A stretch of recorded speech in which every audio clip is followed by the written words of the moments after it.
Video ini disponsor oleh Pala Bola Merch pada tahun 2025. Dapatkan jersey Pala Bola untuk 2025 ini sekarang. Edisi warna hitam dan juga putih. Menggunakan desain moden, kain berkualiti, model penyokong pasukan belasahan, MU. Dengan harga serendah RM65 sahaja sehelai. Link pembelian ada di description dan pin komen. Assalamualaikum dan selamat datang ke Pala Bola News. Seperti biasa, Pala Bola News akan menyajikan berita bola sepak terbaik kepada anda semua pada setiap hari.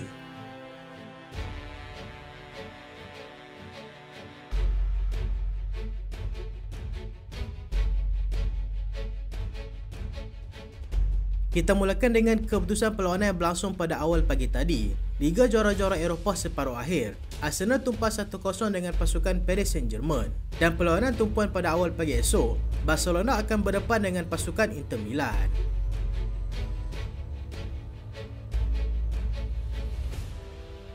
Liga Juara-Juara Asia separuh akhir.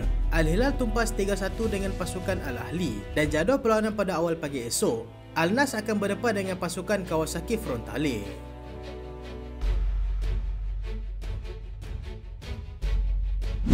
Arsenal akan remontada. Arsenal akhirnya tertunduk lesu selepas dikalahkan di tempat sendiri oleh juara Liga Perancis iaitu pasukan Paris Saint-Germain dengan keputusan 1-0 pada awal pagi tadi. Ketiadaan Thomas Partey yang digantung perlawanan sememangnya memberikan impak yang cukup besar buat The Gunners. Meskipun memulakan permainan dengan intensiti yang tinggi, sedikit kelekaan di bahagian pertahanan telah dihukum oleh jaringan Ousmane Dembele seawal minit keempat. Arsenal tidak mengalah dengan terus-menerus mengasak kubu PSG, namun ketakasan penjaga gol Gianluigi Donnarumma yang membuat 5 penyelamatan sememangnya patut dipuji kerana dia dianggap penghalang kepada peluang pasukan Arsenal. Meskipun mempunyai banyak peluang, Arsenal patut menarik nafas lega kerana terlalu banyak peluang keemasan yang pasukan PSG sia-siakan oleh pasukan tersebut. Kedua pasukan ini akan bertemu semula pada separuh akhir kedua yang akan berlangsung di Paris pada Khamis hadapan.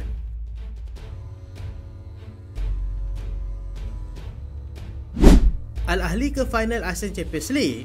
Al-Ahli mengesahkan kemarahan mereka ke final Liga Juara-Juara Asia selepas mengalahkan musuh senegara mereka iaitu pasukan Al-Hilal dengan jaringan 3-1 pada awal pagi tadi. Bekas pemain pasukan Liverpool Roberto Firmino berjaya meledak gol pendahuluan seawal minit ke-9 bagi memberikan kelebihan kepada pasukan tersebut. Minit ke-28, giliran Ivan Toney pula berjaya melebarkan jurang bagi memberikan keselesaan kepada pasukan Al-Ahli.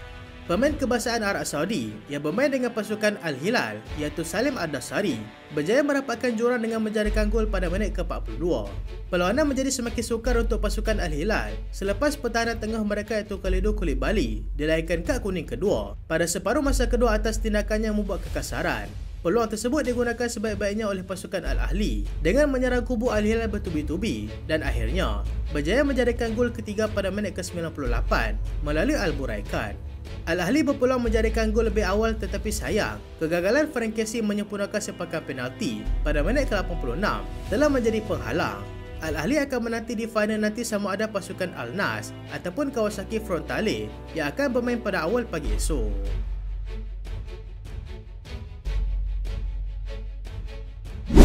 Rudiger digantung 6 perlawanan. Pemain pertahanan kental pasukan Real Madrid iaitu Antonio Rudiger telah dihukum keras oleh Persatuan Bola Sepak Sepanyol apabila tidak akan dibenarkan bermain dalam 6 perlawanan akan datang.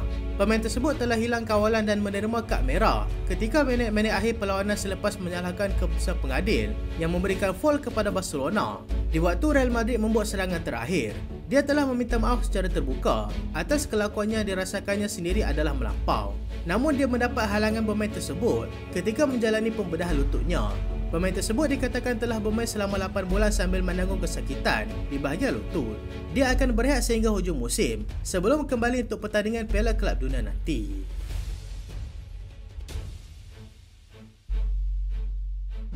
Real Madrid semakin dililit masalah cedera.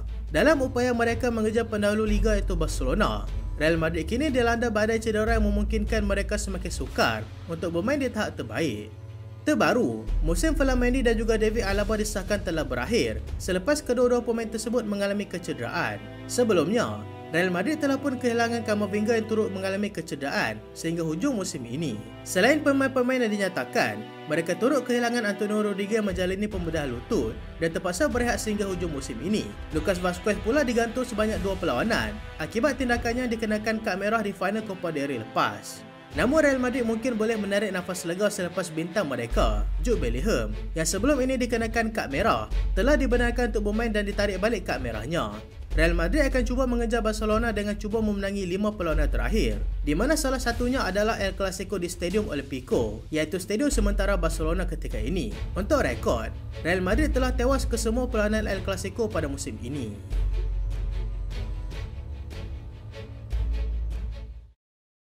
Sat, hampa tengok baju apa yang aku pakai ni. Ni adalah Pala Bola merchandise untuk 2025 ni.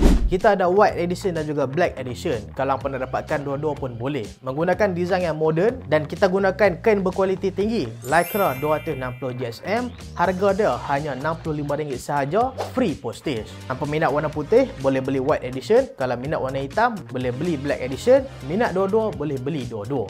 Link pembelian kita akan tinggalkan dekat description kat bawah dan juga dekat pin komen. Pre-order kita buka daripada 28 April sampailah 11 Mei. So tunggu apa lagi? Boleh dapatkan jersey Pala Bola Edition untuk tahun 2025 ni. Sambung balik tengok video. Barcelona berikan tarikh Stadium Camp Nou dibuka semula. Stadium Camp Nou telah ditutup sejak kali terakhir digunakan pada musim 2022-2023. Gelanggang keramat Barcelona tersebut sedang melalui proses penektarafan secara besar-besaran, membuatkan mereka akan boleh mengisi penonton seramai 105,000 orang. Buat masa ini, pasukan Barcelona menggunakan Stadium Olimpik Luis Companys sebagai stadium tuan rumah.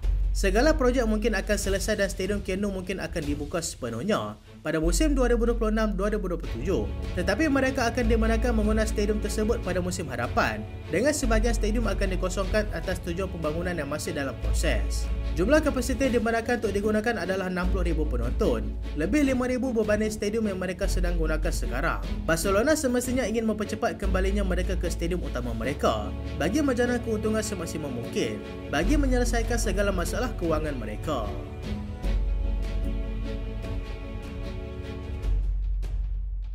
Transfer Carlo Ancelotti ke Brazil mungkin tidak terjadi. Meskipun Ancelotti sudah memberikan lampu hijau kepada Brazil bagi mendapatkannya, perpindahan ini kemungkinan besar akan gagal, memandangkan Real Madrid telah menghalang hal ini berlaku. Ini kerana Florentino Perez tidak mengetahui segala gerak kerja bagi mendapatkan Ancelotti dan Real Madrid tidak akan memecat pengurus tersebut. Salah satu sebab Real Madrid tidak mahu melepaskan Ancelotti adalah kerana tidak mahu membayar papasan kontraknya, memandangkan kontraknya akan tamat pada tahun 2026. Namun pihak persatuan bola sepak Brazil tetap optimis dan mahu menyelesaikan perpindahan Ancelotti pada minggu ini juga.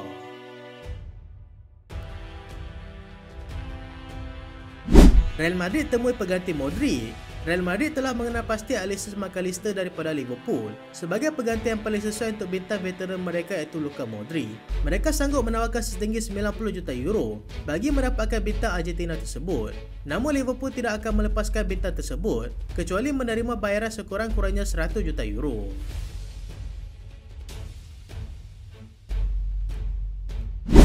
Real Madrid dan Manchester City berebut bintang Leverkusen. Real Madrid dan Manchester City dijangka akan membuat perang bidaan bagi mendapatkan Flora Woods pada musim panas ini. Pemain tersebut boleh dibeli pada harga 100 juta euro.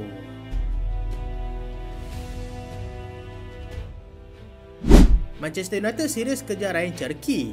Manchester United akan menjadikan Ryan Cherki sebagai target utama mereka selepas mendapatkan kurnia pada musim panas ini. Namun mereka perlu bersaing dengan pasukan seperti Tottenham dan juga Bayern Munich yang juga sudi mengeluarkan sebanyak 35 juta euro bagi mendapatkan pemain tersebut.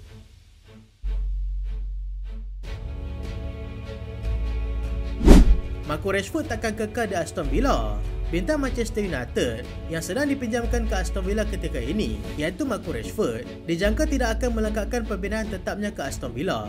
Pemain tersebut lebih memilih untuk berpindah ke pasukan Barcelona dengan pemain tersebut sanggup memotong gajinya demi menjayakan kepindahan tersebut.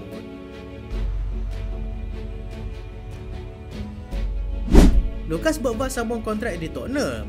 Pemain muda berbakat Spurs iaitu Lucas Bergvall sah memperbaharui kontraknya selama 6 musim di sana. Kontrak tersebut akan membuatkan dia kekal di Tottenham sekurang-kurangnya sehingga 2031.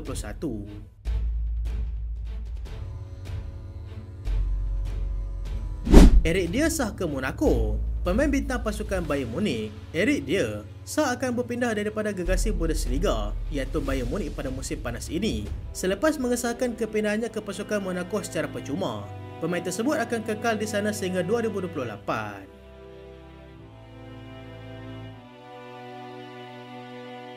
So itulah berita pada kali ini dan terima kasih sebab tengok sampai habis.